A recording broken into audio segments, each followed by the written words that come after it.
एक समय की बात है, भगवान श्री कृष्ण और अर्जुन भ्रमण कर रहे थे। चलते चलते उनकी नज़र एक ब्राह्मण पर पड़ी जो घर घर जाकर भिक्षा मांग रहा था। उसकी हालत देखकर अर्जुन का हृदय द्रवित हो गया।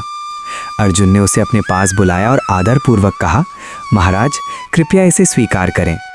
इतना कहकर उन्होंने सोने के सिक्कों से भरी एक थैली उसे दे दी। ब्राह्मण अत्यंत प्रसन्न हुआ और मन ही मन सोचने लगा कि अब उसके दुखों का अंत हो जाएगा। लेकिन किस्मत को कुछ और ही मंजूर था। रास्ते में एक डाकू ने उस ब्राह्मण को रोक लिया और सोने की पूरी थैली छीनकर भाग गया। निराश और दुखी ब्राह्मण घर लौटा और अपनी पत्नी को सारी घटना बता दी। अगले दिन फिर वही क्रम, वो भिक्षा मांगने निकल पड़ा। कुछ समय बाद फिर से कृष्ण और अर्जुन से उसकी भेंट हुई। अर्जुन ने पूछा, महाराज उस धन का क्या हुआ? ब्राह्मण ने सारी कहानी सुना दी। ये सुनकर अर्जुन को फिर दया आ गई।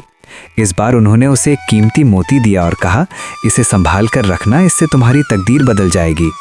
ब्राह्मण खुशी खुशी बाहर पहुंचा और सोचने लगा कि इस मोती को कहाँ सुरक्षित रखे। अंत में उसने उसे एक पुराने घड़े में छिपा दिया। लेकिन संयोग देखिए, उसी दिन उसकी पत्नी पानी भरने गई और गलती से वही घड़ा लेकर नदी पर पहुंच गई। जैसे ही उसने घड़ा पानी में डुबोया, मोती बहकर नदी में खो गया। ब्राह्मण फिर से दुखी हो गया और अगले दिन फिर भिक्षा मांगने निकल पड़ा। कुछ दिन बाद फिर उसकी मुलाकात कृष्ण और अर्जुन से हुई। अर्जुन ने फिर पूछा, अब क्या हुआ? ब्राह्मण ने दुखी मन से सारी बात बता दी। इस बार अर्जुन ने विनम्रता से कृष्ण से कहा, प्रभु अब आप ही कुछ कीजिए। कृष्ण ने मुस्कुराते हुए अपनी जेब से केवल 2 साधारण सिक्के निकाले और ब्राह्मण को देते हुए कहा, इन्हें लेकर घर जाओ, सब ठीक हो जाएगा। ब्राह्मण मन ही मन सोचता हुआ लौटने लगा कि जब इतने बड़े दान से कुछ नहीं हुआ तो इन 2 सिक्कों से क्या होगा। रास्ते में उसे एक मछुआरा मिला जिसके जाल में एक मछली तड़प रही थी। ब्राह्मण के मन में दया जागी। उसने सोचा कि ये 2 सिक्के मेरे किसी बड़े काम के नहीं, क्यों ना किसी जीव की जान बचा ली जाए। उसने मछुआरे को वे सिक्के देकर मछली को छुड़ा लिया। वो मछली को लेकर नदी किनारे गया और जैसे ही उसे पानी में छोड़ने लगा, उसकी नज़र मछली के मुंह पर पड़ी। उसमें एक चमकता हुआ मोती था। ध्यान से देखा तो वो वही खोया हुआ मोती था। ब्राह्मण खुशी से झूम उठा और जोर जोर से चिल्लाने लगा, मिल गया, मिल गया।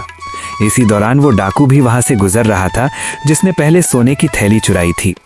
ब्राह्मण को चिल्लाते देख वो घबरा गया और सोचने लगा कि उसे पहचान लिया गया है।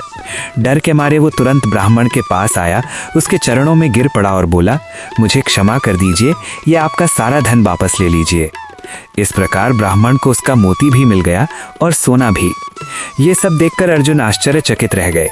उन्होंने कृष्ण से पूछा, प्रभु ये कैसा रहस्य है? कृष्ण ने मुस्कुराकर कहा, अर्जुन जब मनुष्य केवल अपने लिए सोचता है तो उसके कर्म सीमित हो जाते हैं, लेकिन जब वो दूसरों के लिए सोचता है, निस्वार्थ भाव से कार्य करता है, तभी उसके जीवन में सच्चे चमत्कार होते हैं।